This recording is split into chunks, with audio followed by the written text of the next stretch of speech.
میرے اعمال کی اصلاح کرم سے کر دے۔ الحمدللہ رب العالمین والصلاة والسلام علی سید المرسلین، اما بعد فاعوذ باللہ من الشیطان الرجیم، بسم اللہ الرحمن الرحیم۔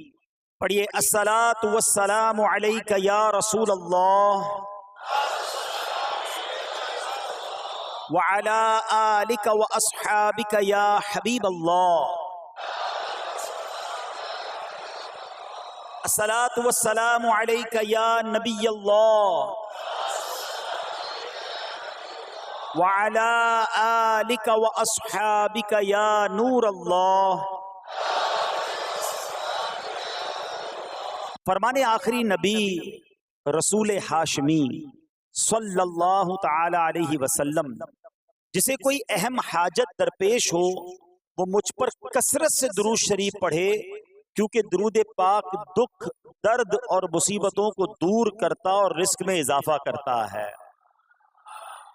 تو جب بھی کوئی مشکل آئے، پریشانی آئے، تکلیف آئے، ٹینشن آ جائے، تو اس کا بار بار اظہار کرنے سے ٹینشن دور نہیں ہو جاتا۔ کوئی بھی مشکل آتی ہے بندہ سبھی کو بتاتا پھرے، بار بار ذکر کرتا رہے کہ یار بڑی مشکل میں ہوں، بڑی پریشانی میں ہوں۔ شاعر کہتے ہیں نا کہ دکھوں نے تم کو جو گھیرا ہو تو درود پڑھو، دکھوں نے تم کو جو گھیرا ہو تو درود پڑھو، جو حاضری کی تمنا ہو تو درود پڑھو۔ تو جب ٹینشن دور کرنے کا، مشکل دور کرنے کا، پریشانی دور کرنے کا وظیفہ مل گیا ہے، چابی مل گئی ہے، تو پھر فضول باتیں کرنے کی بجائے ہمیں درود پاک کی کثرت کرنی چاہیے۔ صلو علی الحبیب صلی اللہ تعالی علی محمد صلی اللہ علیہ وسلم۔ آج میں آپ کو اللہ کے ایک نبی کا واقعہ سنانا چاہتا ہوں۔ یہ واقعہ قرآن مجید میں بہت تفصیل کے ساتھ موجود ہے، اور یہ واقعہ ایسا ہے کہ میں ان نبی علیہ السلام کے عمل کا نام لوں تو نبی علیہ السلام کا نام آپ کے ذہن میں خود ہی آ جائے گا۔ یعنی انہوں نے وہ عمل ایسا کیا کہ اب ان کے نام کے ساتھ وہ عمل ایک خاص ٹیگ بن گیا ہے۔ اور اگر میں اب عمل بتاتا ہوں، نام آپ خود بتائیں گے، اور ان کا عمل تھا کہ ان کے اندر کمال صبر تھا۔ اب یہ صبر کرنے والے نبی کون ہیں؟ صبر ایوب علیہ السلام۔ مشہور ہے دنیا میں کہ ایوب علیہ السلام کا جو صبر ہے وہ ضرب المثل بن گیا، وہ ایگزامپل بن گیا۔ صبر تو بہت سارے لوگوں نے دنیا میں کیا، مصیبتیں تو بہت سارے اللہ والوں پر آئیں، مگر حضرت ایوب علیہ السلام کو اس قدر کمال کا صبر جو ان کا تھا، وہ کیا واقعہ ہے۔ تو آج مشکلیں ہیں، پریشانیاں ہیں، ٹینشن ہیں، لوگ جب پریشان ہوتے ہیں تو صبر کا دامن تھامنے کی بجائے نارملی بے صبری، شکوے اور شکایات کی طرف جاتے ہیں۔ تو زندگی میں جب بھی کوئی معاملہ آئے نا، ہمیں اللہ کے کلام کی طرف رجوع کرنا چاہیے، اللہ والوں کی سیرت کی طرف رجوع کرنا چاہیے، اور رب کریم کے جو منتخب ترین بندے ہیں، دنیا کے افضل ترین جو افراد ہیں، وہ انبیاء کرام علیہ السلام ہیں۔ تو ہمیں جب بھی کوئی پرابلم آئے، جب بھی کوئی مسئلہ درپیش ہو، پہلے دیکھیں اللہ والوں نے اس موقع پر کیا کیا تھا، قرآن کیا کہتا ہے، حدیث کیا کہتی ہے، تو پھر زندگی میں چیزیں آسان ہو جاتی ہیں۔ تو حضرت ایوب علیہ السلام کی سیرت کے بارے میں جانتے ہیں کہ آپ حضرت اسحاق علیہ السلام کی اولاد میں سے ہیں، اور ان کی والدہ حضرت لوط علیہ السلام کے خاندان سے ہیں۔ اللہ تعالیٰ نے آپ کو ہر طرح کی نعمت سے نوازا تھا۔ آپ حسن و صورت والے بھی تھے، یعنی آپ کو اللہ پاک نے بہت خوبصورت بھی بنایا تھا، اور اللہ کریم نے مال بھی بہت دیا، اولاد میں بھی کثرت دی، یعنی ویل آف لائف تھی، خوبصورتی بھی ہے، مال بھی ہے، اولاد بھی ہے۔ اچھا، پھر ظاہر مال تھا تو گھر بھی تھے، جانور بھی تھے۔ اس زمانے میں جو ویلتھ ہوتی تھی، جو پیسہ ہوتا تھا، وہ جانوروں کی صورت میں ہوتا تھا۔ آج کل لوگ گاڑیاں رکھتے ہیں، سونا زیورات رکھتے ہیں، اس زمانے میں جانور ہوتے تھے۔ بلکہ اب بھی اگر پاکستان کے بھی آپ انٹیریئر کے ایریا میں چلے جائیں، گاؤں گوٹھ میں جائیں، تو لوگ اپنا مال و دولت سے جانور ہی خرید رہے ہوتے ہیں۔ ان کے نزدیک یہی ان کا جو ہے وہ جو بھی ان کا کاروبار ہوتا ہے اور مال ہوتا ہے۔ اب آپ پر امتحان آیا، آزمائش آئی. اور وہ آزمائش کیسے آئی کہ پہلے آپ کا مکان گرا اور خاندان کے جتنے افراد تھے اور آپ کے بیٹے تھے، جتنے بھی آپ کے بیٹے تھے نا، وہ سب اس مکان کے تلے دب کر انتقال کر گئے. اللہ اکبر. آپ کو آ کر خبر دی جاتی گئی کہ حضور آپ کا مکان گر گیا ہے، آپ کے بچے دب گئے اور دب کر ان کا انتقال ہو گیا ہے. آپ فرماتے تھے میرا کیا ہے، جس کا تھا اس نے لے لیا. جب تک اس نے مجھے دے رکھا تھا وہ میرے پاس تھا، جب اس نے چاہا اس نے واپس لے لیا. اسی نے دیا تھا نا. تھوڑی دیر بعد خبر آئی کہ آپ کے جتنے جانور تھے، ہزارہا اونٹ تھے، بکریاں تھی، ریوڑ کے ریوڑ تھے، سارے جانور جو ہیں وہ مر گئے. کسی نے آ کر کہا کہ اب آپ کی جتنی دولت تھی، جتنے جانور تھے، وہ بھی مر گئے. سبحان اللہ. آپ اللہ کا شکر بجا لاتے، کہتے یا اللہ جو رب کا تھا اس نے واپس لے لیا، اسی کا تھا، جتنی دیر چاہا میرے پاس رہا، واپس لے لیا اس نے. میں اپنے رب کی رضا پر راضی، میں اس امتحان پر راضی ہوں. اللہ اکبر. اب کیا ہوا کہ آپ کی تمام کھیتیاں اور جو باغات تھے، بہت بڑی زمینیں تھی، بڑے بڑے کھیت تھے، وہ بھی سارے کے سارے برباد ہو گئے. کسی نے آ کر بتایا کہ حضور اب تو کھیت بھی گئے، اب باغات بھی گئے.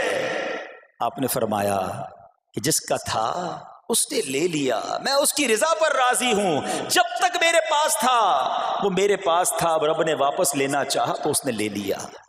اب he was empty handed، یعنی اب کچھ بھی نہیں تھا، نہ بچے ہیں، نہ مال ہے، نہ جانور ہے، نہ مکان ہے.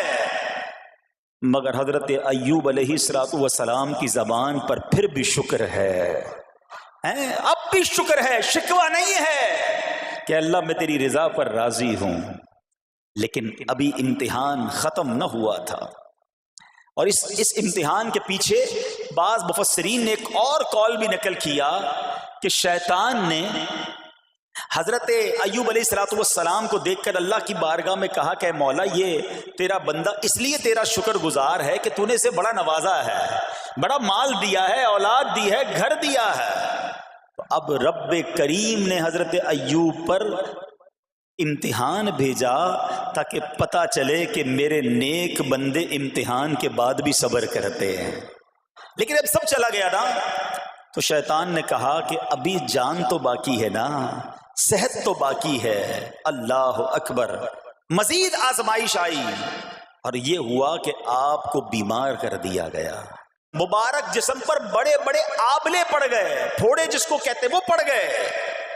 اس حال میں آپ کے سارے دوست بھی آپ کو چھوڑ کے چلے گئے.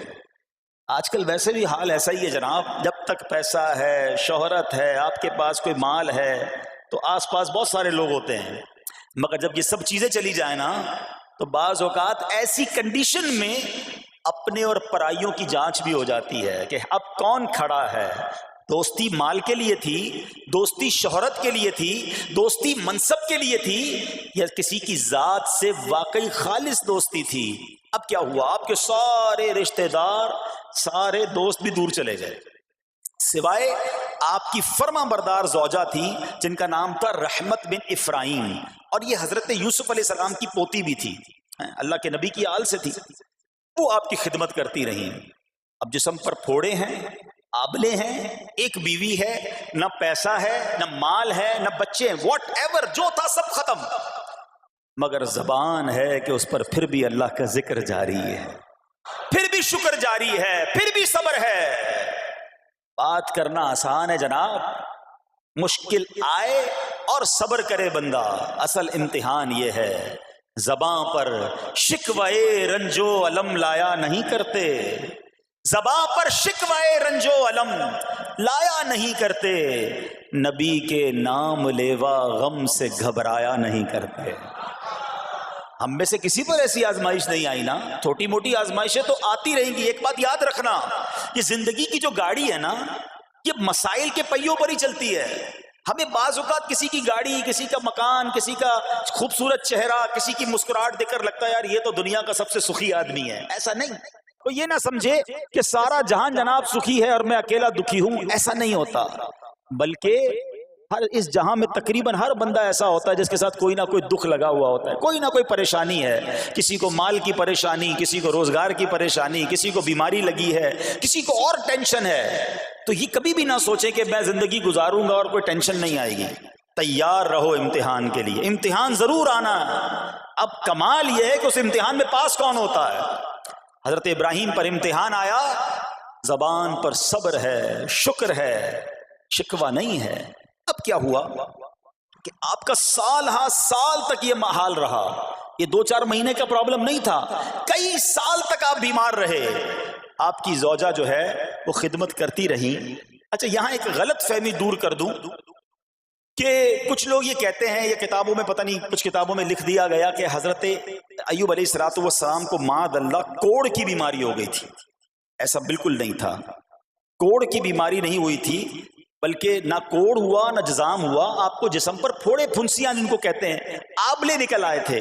کیونکہ کوڑ کی بیماری وہ ہوتی ہے کہ جس سے لوگ نفرت یا حقارت کرتے ہیں. اللہ کے کسی بھی نبی کو کبھی بھی کوئی ایسی بیماری نہیں ہوئی جس کی وجہ سے لوگ اس سے حقارت یا نفرت کریں یا دور بھاگیں. کیونکہ اللہ نے ان نفوس قدسیہ کو، ان نیک بندوں کو، ان منتخب شخصیات کو لوگوں کی ہدایت کے لیے بھیجا ہے. ان کو کبھی کوئی ایسی چیز نہیں ہوئی کہ جس سے لوگ گھن کھا کر دور بھاگیں. تو یہ بالکل غلط ہے. البتہ آپ کے جسم پر آبلے تھے، پھوڑے تھی، اور اللہ اکبر آپ اس حال میں کیا رب سے عرض کرتے تھے؟ آپ عرض کرتے تھے، قرآن میں یہ الفاظ موجود ہیں، انی مسنی الضر وانت ارحم الراحمین. ترجمہ کیا ہے؟ مجھے تکلیف پہنچی اور تو سب مہر والوں سے بڑھ کر مہر والا ہے، رحم کرنے والوں میں سب سے بڑھ کر رحم کرنے والا ہے. یعنی اللہ کی بارگاہ میں یہ عرض کرتے تھے، یا اللہ تکلیف پہنچی ہے، رحم تو نے کرنا ہے، تو ارحم الراحمین ہے. زمانے سے نہیں کہتے تھے. یہاں ایک اور پرابلم ہے. میں کوئی مسئلہ ہوتا ہے، پرابلم آتی ہے، ہم ساری دنیا سے کہتے ہیں یہ مسئلہ ہو گیا، یہ پرابلم ہو گئی. نہیں، ساری دنیا میں سے کوئی آپ کا مسئلہ حل نہیں کر سکتا. اس سے بات کرو نا جو مسائل کو حل کرنے والا ہے، اس سے عرض کرو نا جو مصیبت کو دور کرنے والا ہے. ادھر ادھر جانے کی بجائے پرابلم یہ ہے جب بھی مشکل آتی ہے ہم سب کے پاس جاتے ہیں، ہم رب کے پاس نہیں جاتے ہیں. جاؤ اس کے پاس جو حل المشکلات ہے، جو مصیبتوں کو حل کرنے والا ہے، اس کی بارگاہ میں فریاد کرو. وہ شاعر کتنی پیاری بات لکھتے ہیں نا، یہ بہت سارے لوگوں کے لیے درس ہے جو اپنی پرابلمز کے لیے دنیا والوں کے پاس جاتے ہیں. ارے اگر پکارنا ہے تو اللہ کی بارگاہ میں پکارو، التجا کرنی ہے تو اللہ کے حبیب سے عرض کرو نا. شاعر لکھتے ہیں، کسی کا احسان کیوں اٹھائیں، کسی کو حالات کیوں بتائیں، کسی کا احسان کیوں اٹھائیں، کسی کو حالات کیوں بتائیں. تمہیں سے مانگیں گے تم ہی دو گے، تمہارے در سے ہی لو لگی ہے. ہم اللہ کی بارگاہ میں عرض کریں، اللہ کے حبیب کی بارگاہ میں لو لگائیں. دنیا والوں کے پاس کچھ نہیں رکھا، لیکن ہم دنیا والوں کو بتا کر اپنے صبر کا ثواب بھی ضائع کر دیتے ہیں. دیکھو حضرت ایوب علیہ السلام کا صبر، کسی سے نہ کہا، اللہ کی بارگاہ میں عرض کرتے رہے. اب آپ کی آزمائش کا وقت پورا ہوتا ہے، دعا کرتے رہے، التجا کرتے رہے، صبر کرتے رہے. حکم ہوا کہ اپنا پاؤں زمین پر مارو. حضرت ایوب علیہ السلام نے پاؤں زمین پر مارا تو زمین سے ایک چشمہ پھوٹ اٹھا. حکم الہی سے حکم دیا گیا کہ اب اس پانی سے غسل کرو. آپ نے جب اس پانی سے غسل کیا تو آپ کی تمام بیماریاں دور ہو گئیں. پھر آپ 40 قدم چلے، دوبارہ زمین پر قدم مارنے کا حکم دیا. قدم مارتے ہی ایک اور خوبصورت لذیذ ٹھنڈے پانی کا چشمہ نمودار ہوا. پانی ٹھنڈا، میٹھا اور لذیذ تھا. اب آپ نے وہ پانی پیا تو آپ کے باطن میں نور ہی نور پیدا ہو گیا اور آپ کو اعلیٰ درجے کی صحت و نورانیت حاصل ہو گئی. اور سنو، میرا رب تو قادر ہے نا، اللہ تعالیٰ نے آپ کی وہ ساری اولاد جو دب کر کئی سال پہلے مر گئی تھی، انتقال فرما گئے تھے، اللہ نے ان تمام اولاد کو پھر زندہ فرما دیا اور آپ کی بیوی کو دوبارہ جوانی بخشی، اور اب اس کے بعد بھی آپ کی کثیر اولاد ہوئی. سنو، جو جانور چلے گئے تھے نا، اللہ نے مویشی، اسباب و خزانہ اس سے زیادہ آپ کو پھر سے عطا فرما دیا. صبر کیا تھا نا.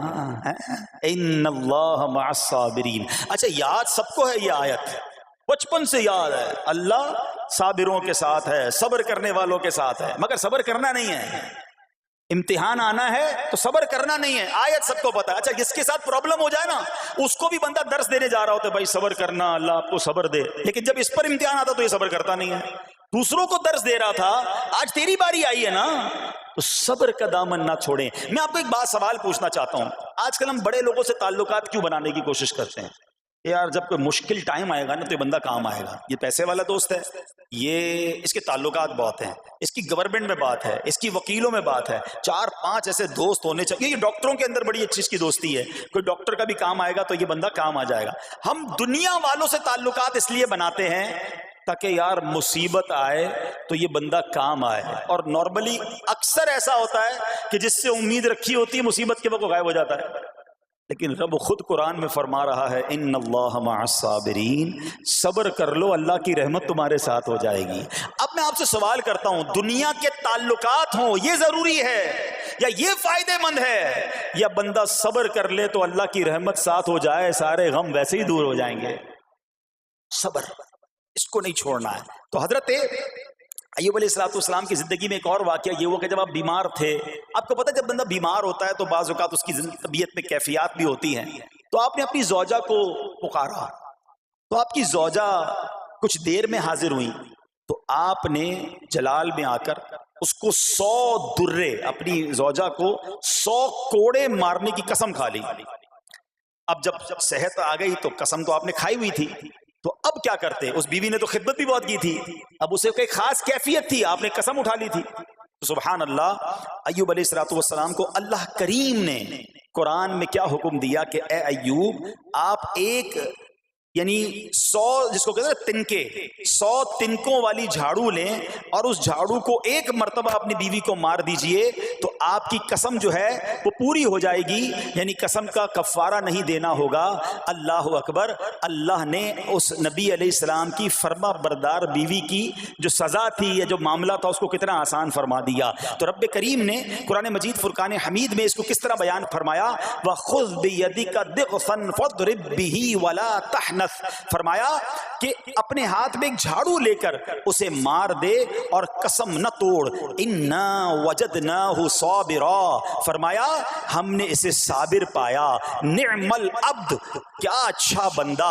اِنَّهُ اواب, بے شک وہ بہت رجوع لانے والا ہے. ارے آج دنیا کسی کو کہے یہ صبر والا ہے, حضرت ایوب کی شان دیکھو کہ رب فرما رہا ہے قرآن میں اِنَّا وَجَدْنَاهُ صَابِرًا, اور ہم نے ایوب کو صبر کرنے والا پایا, صابر پایا. اللہ حضرت ایوب کے صبر کے صدقے ہمیں بھی صابرین میں شامل فرما لے.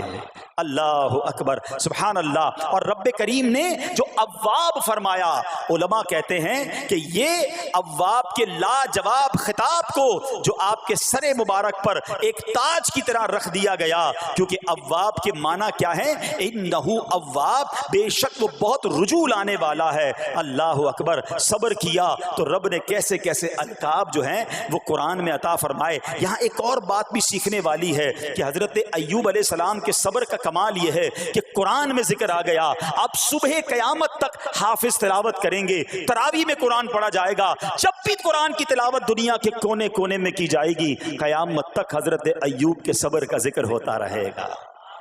جب آپ صبر کرتے ہیں اللہ رسول کو راضی کر لیتے ہیں, اللہ ان ناموں کو بلند فرما دیتا ہے. بہرحال میرے پیارے اسلامی بھائیوں, اب یہاں تھوڑا سا ایک شرعی مسئلہ بھی سمجھ لیں.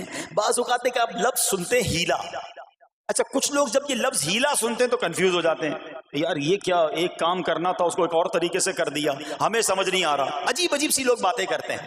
سبحان اللہ. علماء فرماتے ہیں پہلے ہیلے کا مسئلہ سمجھ لیں.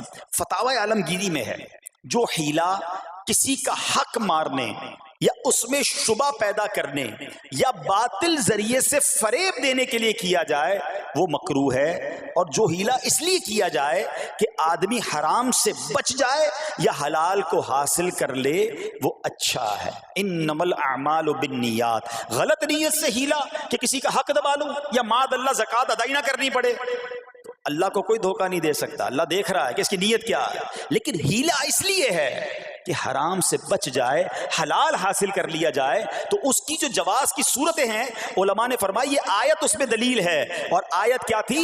وَخُذْ بِيَدِكَ ضِغْثًا فَاضْرِبْ بِهِ وَلَا تَحْنَثْ، اور فرمایا اپنے ہاتھ سے ایک جھاڑو لے کر اسے مار دو اور قسم نہ توڑو. قسم تو 100 کوڑے مارنے کی تھی، اللہ کریم نے آسانی کا راستہ بتایا. ہاں ایک بات یاد رہے، یہ بڑی امپورٹنٹ بات کرنے جا رہا ہوں کہ مفتیان کرام، قابل اعتماد مفتیان کرام سے رہنمائی لے کر ہم جیسے لوگوں کو، عوام الناس کو کوئی ہیلا اپنے طور پہ نہیں کر لینا چاہیے. ہاں کیونکہ بعض ہیلوں کی شرعی طور پر اجازت نہیں ہوتی، اور بعض اوقات ہیلا کرنے میں ایسی غلطی لوگ کر جاتے ہیں جن کی وجہ سے ہیلا ہوتا ہی نہیں ہے. تو یہاں صرف آپ کو دلیل بتانا تھا، باقی اگر کسی قسم کا کوئی شرعی ہیلا کرنا ہے تو قابل اعتماد مفتیان کرام سے رجوع کیا جائے. سبحان اللہ. اب حضرت ایوب علیہ السلام کے صبر کی بات ہوئی ہے نا، اللہ نے پتہ ہے آپ کو کتنا مقام عطا فرمایا کہ نبی کریم صلی اللہ تعالی علیہ وآلہ وسلم نے ارشاد فرمایا حضرت ایوب لوگوں میں سب سے بڑھ کر عالم، صابر اور غصہ پینے والے تھے. حضرت ابن مسعود رضی اللہ تعالیٰ عنہ سے مروی ہے کہ حضرت ایوب علیہ السلام قیامت کے دن صبر کرنے والوں کے سردار ہوں گے. ہاں صبر کرنے والوں کے بھی سردار ہوں گے. اچھا بعض اوقات ہوتا کیا ہے، اچانک کوئی پرابلم آ گئی، کہیں آگ لگ گئی، گاڑی میں نقصان ہو گیا، پیسے چوری ہو گئے، موبائل چوری ہو گیا، کوئی چیز میں نقصان ہو گیا، کاروبار میں نقصان ہو گیا، صحت خراب ہوئی. بندہ کہتا ہے یار یہ میرے ساتھ کیوں ہوا ہے، میں نے ایسا کیا کیا ہے. بعض اوقات زبان سے شکوے، شکایت، حالانکہ قرآن مجید فرقان حمید نے تو پہلے ہی ہمیں بتا دیا ہے. ہمارا پرابلم پتہ ہی کیا ہے، ہم بہت ساری باتیں جانتے ہیں دنیا کی، قرآن و حدیث پڑھتے نہیں ہیں تو مینٹلی پریپیئرڈ نہیں رہتے. آپ کو پہلے ہی پتا ہو کہ یار گرمیاں آنے والی ہیں، تو اچانک گرمیاں آئیں گی تو پریشان نہیں ہوں گے نا. آپ کو پتا تھا جون جولائی میں گرمیاں ہوتی ہیں، بھائی سردیاں نہیں ہوتی. آپ پنکھا بھی تیار رکھتے ہیں، ٹھنڈا پانی کا انتظام بھی رکھتے ہیں، گرمی کے وقت باہر کم نکلتے ہیں. اور سردیاں آتی ہیں آپ کو پہلے ہی پتا ہوتا ہے، رضائی تیار کر لیتے ہیں، سویٹر نکال لیتے ہیں. ایسا نہیں ہوتا کہ صبح اٹھتے تو 40 ڈگری ہوتا ہے، دوسرے دن اٹھتے تو 5 ڈگری ہوتا ہے. بندہ کہ یار آج ٹھنڈ کیوں ہو گئی، کل گرمی کیوں ہو گئی. مینٹلی پریپیئرڈ جب بندہ ہوتا ہے تو وہ تیار ہوتا ہے. اگر جو قرآن پڑھنے والا ہے، حدیث پڑھنے والا ہے، اس کو تو پہلے ہی مینٹلی پریپیئرڈ ہونا ہے. کیوں؟ قرآن کا وعدہ ہے نا، قرآن کا اعلان سنو. اللہ کریم قرآن مجید میں کیا ارشاد فرماتا ہے؟ بسم اللہ الرحمن الرحیم وَلَنَبْلُوَنَّكُمْ بِشَيْءٍ مِّنَ الْخَوْفِ وَالْجُوعِ وَنَقْصٍ مِّنَ الْأَمْوَالِ وَالْأَنفُسِ وَالثَّمَرَاتِ وَبَشِّرِ الصَّابِرِينَ. اور ضرور ہم تمہیں آزمائیں گے. کیا فرمایا؟ ضرور آزمائیں گے، تیار رہو. دیر از ایگزامینیشن. اچھا آزمائش کن کی چیزوں کی ہوگی؟ سبحان اللہ. قرآن نے لسٹ بھی دے دی ہے کہ آزمائش کیا ہوگی. فرمایا کچھ ڈر سے، اچانک خوف آ جاتا ہے نا، کوئی دشمن آ جاتا ہے، کوئی دھمکی دے رہا ہوتا ہے، اچانک حالات خراب ہو جاتے ہیں، دل میں خوف بیٹھ جاتا ہے. پھر فرمایا بھوک سے، مال کم ہو گیا، تنگی آ گئی تو بھوک سے. پھر فرمایا کچھ مالوں اور جانوں اور پھلوں کی کمی سے. کبھی کاروبار میں نقصان ہوگا، کبھی کسی کے باغات ہے تو باغ فصل اجڑ سکتی ہے، آپ کو کوئی نقصان ہو سکتا ہے، کسی جگہ آگ لگ سکتی ہے، اور جانوں کی کمی سے بیماری بھی آ سکتی ہے. مگر آگے کیا فرمایا؟ وَبَشِّرِ الصَّابِرِينَ. خوشخبری سنا ان صبر والوں کو. اور جب سبحان اللہ یہ ایگزام آتا ہے نا، جو اس ایگزام سے نکل جاتا ہے تو رب نے فرمایا خوشخبری ہے. اللہ اکبر. ہم نے زندگی میں دیکھا ہے جس نے مصیبت پر صبر کیا، اللہ کی رضا پر راضی رہا، اللہ نے مشکل سے بھی نکالا اور پہلے سے اسے زیادہ عطا فرما دیا. ہمارا پرابلم ہی ہم ٹیسٹ میں فیل ہو جاتے ہیں. جیسے امتحان شروع ہوا، واویلا شروع، شور شروع، شکوے شروع. سب کو بتانا، حالانکہ کر کوئی نہیں سکتا لیکن سب کو بتائیں گے. نہ کرو ایسا. میں جانوں میرا رب جانے، مجھے کیوں کسی کو بتانا ہے. ہاں وہ کریم ہے، وہ دیکھ رہا ہے کہ میرا بندہ صبر کر رہا ہے. سبحان اللہ. حضرت سیدنا امام ابو جعفر محمد بن جریر طبری تفسیر طبری میں اس آیت مبارک کے تحت فرماتے ہیں، یعنی ہم تمہیں دشمن کے خوف، قحط سالی، شدید بھوک و فقر و فاقہ، فصلوں کی کمی، مقاصد کے حصول میں مشکلات، کفار سے جنگ کے دوران افرادی قوت میں کمی اور اہل و عیال کی موت وغیرہ کے ذریعے آزمائیں گے. اور یہ سب چیزیں بطور امتحان ہوں گی تاکہ تمہارے سچے جھوٹوں سے اور اہل بصیرت منافقوں سے سے جدا ہو جائیں. یعنی اس ٹیسٹ میں پتہ چل جائے گا کون اللہ والا ہے, کون صبر والا ہے, کون اللہ کی رضا پر راضی رہنے والا ہے. سنو سنو, جب یہ تکلیف آتی ہے نا تو اس کا پھر اجر کتنا ملتا ہے. شہنشاہ نبوت مخزن جود و سخاوت صلی اللہ تعالی علیہ وسلم نے ارشاد فرمایا, جو دنیا میں ہی اپنی ہر خواہش کی تکمیل کر لے تو یہ چیز آخرت میں اس کے اور اس کی خواہش کے درمیان آڑ اور پردہ بن جائے گی. اور جو مالداروں کی زینت کی طرف اپنی نگاہیں دراز کرے تو وہ آسمان والوں کے سامنے بے عزت ہو جاتا ہے. اور جو شدید بھوک پر صبر کرے اللہ عز و جل اس کو جنت الفردوس میں جہاں چاہے گا ٹھکانہ عطا فرمائے گا. ہاں, ہر چیز پوری ہو جائے, جو چاہیے وہ مل جائے, یہ نہیں ہونا چاہیے. کچھ نہ کچھ آزمائشیں آئیں گی, اور اگر سب ادھر مل گیا تو ادھر پھر کیا ملے گا. ہم اللہ سے یہ دعا کرتے ہیں کہ ادھر بھی عطا فرمائے, ادھر بھی محروم نہ کرے. ہاں, ہمیں ڈرتے بھی رہنا چاہیے کہ یار میں جو مانگتا ہوں ادھر مل جاتا ہے, کہیں وہاں محروم نہ رہ جاؤں. تو آزمائش آئے تو صبر کرنا چاہیے, اللہ کی رضا کے طور پہ زندگی گزارنی چاہیے. ایک بار نبی پاک علیہ الصلوۃ والسلام انصار کے پاس تشریف لے گئے تو فرمایا کیا تم مومن ہو؟ بڑا کمال کا سوال جواب ہے, ذرا غور کیجئے گا. ہمارے پاس بھی کوئی آ کر کہے کہ کیا تم مومن ہو تو ہم کیا جواب دیں گے؟ صحابہ خاموش رہے. سیدنا فاروق اعظم نے کہا حضور ہاں ہم مومن ہیں. شاید ہمارا بھی جواب یہی ہوگا, ہم مومن ہیں. مگر اگلا سوال سنو نبی پاک علیہ الصلوۃ والسلام کا. فرمایا کہ اگر تم مومن ہو تو تمہارے ایمان کی علامت کیا ہے؟ ہاں, اب ہم سے کوئی یہ سوال کرے تو ہم جواب کیسے دیں گے؟ بھائی تم کہہ رہے ہو مومن ہیں, واٹ از دا سمٹمز, کوئی نشانی, کوئی علامت تو بتاؤ نا. اب یہ سوال کرنے والے کون ہیں؟ پیارے آقا صلی اللہ تعالی علیہ وآلہ وسلم. صحابہ سامنے بیٹھے ہیں. ارشاد فرمایا مومن ہو تو علامت کیا ہے؟ تو کیا شاندار جواب دیا کہ صحابہ کرام نے کہ ہم جب فراخی کی حالت ہوتی ہے نا, آسانی ہوتی ہے تو ہم شکر ادا کرتے ہیں. جب آزمائش آتا ہے, کوئی پرابلم آتی ہے, ہم صبر کرتے ہیں اور اللہ کے فیصلے پر راضی رہتے ہیں. نبی اکرم علیہ الصلوۃ والسلام نے جواب میں کیا فرمایا؟ رب کعبہ کی قسم تم مومن ہو. تو پتہ یہ چلا کہ مومن ہونے کی نشانی یہ ہے کہ جب اچھے دن آئیں تو شکر کرے, اور مشکل کے دن آئیں تو اللہ کی رضا پر, اللہ کے فیصلوں پر راضی رہے, صبر کرے. اب آؤ سوال کرتے ہیں. اچھے دن آتے تو ہم کیا کرتے ہیں؟ ارے بھائی میں تو انتظار میں تھا, تھوڑے پیسے آئیں تو فلاں عیاشی کروں, فلاں گناہ کروں. تھوڑے پیسے تھے تو وہ کام ہی نہیں کر پا رہا تھا, اب تو موقع لگا ہے, اب تو دن آئے ہیں. معاذ اللہ, جس کو اللہ نعمتیں دیتا ہے, فراخی دیتا ہے, تو وہ اللہ کی نافرمانی میں لگ جاتا ہے. اور جب اس کو کوئی آزمائش بھیجتا ہے تو وہ ناشکری کہہ کر, بلکہ بعض اوقات تو کفریہ کلمات منہ سے نکال کر ایمان سے بھی ہاتھ دھو بیٹھتا ہے. ایسا نہیں ہونا چاہیے. عقل مند وہ ہے, یاد رکھنا کہ رب جتنی عطائیں بڑھائے ہم اتنے سجدے بڑھائیں, ہم اتنے صدقے بڑھائیں. دیکھو نا دنیا میں کیا ہوتا ہے, آپ کو کوئی تحفہ دے, آپ کیا کہتے ہیں؟ شکریہ, جزاک اللہ. دوبارہ تحفہ دے, آپ کہتے ہیں بہت مہربانی. تیسری بار دے, بندہ کہ یار یہ تو مجھ پر کتنا مہربان ہے. اتنی مہربانیاں. ناراض نہیں ہونا چاہیے. جو تمہیں دنیا میں 2-4 تحفے دے دے, تم اسے ناراض نہیں کرنا چاہتے.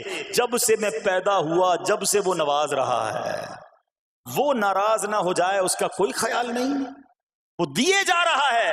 ہم تو دیکھتے ہیں نا, بندہ غریب ہوتا ہے, تھوڑے گناہ, جیسے جیسے امیر ہوتا گیا اس کے پر پرزے نکلنا شروع ہو جاتے ہیں, مسجد سے دور, نمازوں سے دور, معاذ اللہ حرام کاموں میں پڑ جاتا ہے. ارے اللہ کے بندے, تجھے رب نواز رہا ہے, تیرے تو سجدے بڑھنے چاہیے تھے. لیکن ہوتا کیا ہے, وہ عطائیں بڑھاتا ہے, لوگ خطائیں بڑھاتے ہیں. نہ کرو ایسا. جب فراخی ہو, جب اللہ کی طرف سے آسانی ہو تو شکر ہو, اور جب آزمائش آئے تو صبر ہو. یہی مومن کی نشانی ہے. اور اللہ سے دعا کرتے ہیں کہ اللہ کریم ہمیں اپنے شکر گزار اور صبر کرنے والے بندوں میں شامل فرما لے. اور یقین کریں, صبر کا جو پھل ہے نا, وہ کہتے ہیں نا صبر کا پھل میٹھا. او ہو, بالکل ٹھیک کہا, بلکہ بہت میٹھا ہے. سنو, اللہ عز و جل فرماتا ہے کہ جب میں کسی بندے کو بیماری میں مبتلا کروں, ہو سکتا ہے یہاں بھی میرا کوئی بھائی بیمار بیٹھا ہو, مدنی چینل کے ناظرین میں سے کوئی بیمار بیٹھا ہو. دیکھو بیماری آئے نا, شکوہ مت کرنا, صبر کرنا. فضیلت سنو, حدیث قدسی ہے, اللہ فرماتا ہے جب میں اپنے کسی بندے کو بیماری میں مبتلا کروں اور وہ اس پر صبر کرے، کسی سے شکایت نہ کرے، تو میں اس کے گوشت کو اچھے گوشت سے اور اس کے خون کو اچھے خون سے بدل دیتا ہوں۔ پھر اگر اسے شفا دیتا ہوں تو ایسی شفا دیتا ہوں کہ اس کے نامہ اعمال میں کوئی گناہ نہیں رہتا، اور اگر میں اسے دنیا سے اٹھا لوں تو اسے اپنی رحمت کاملہ کے سائے میں لے جاتا ہوں۔